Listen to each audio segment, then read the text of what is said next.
working effectively with teachers and therapists can often be challenging. I think just appreciating one's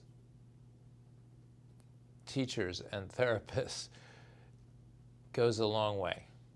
I can remember myself sitting down with my son's speech therapist, and she's playing with him and she's joining with him, and I'm like, you're not teaching him to talk. I don't get it. But she was very patient with me, and eventually that was very helpful. But I was very frustrated, and I wanted her to get him to talk. And it took me a while to appreciate that she was doing everything that she could do.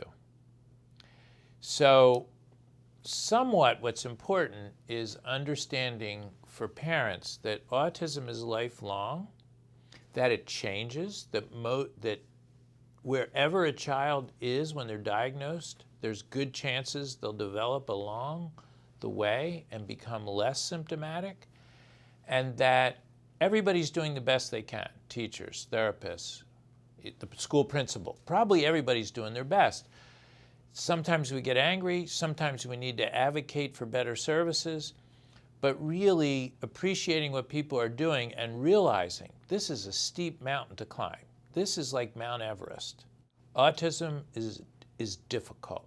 It's challenging, whether it's severe or mild. Sometimes I think the mild autism is more challenging, because then we think, oh, if we just do this, or we just do that, or we should push a little harder, we should do more therapy.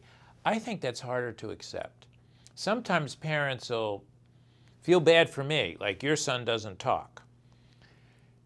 And actually, I think the severity of his autism led to me accepting who he was and is.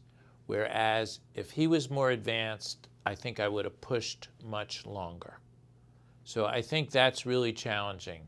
The bright kid with autism who can talk fluently but has narrow interests, who does not communicate well, doesn't pick up social cues, we want to think we can fix that.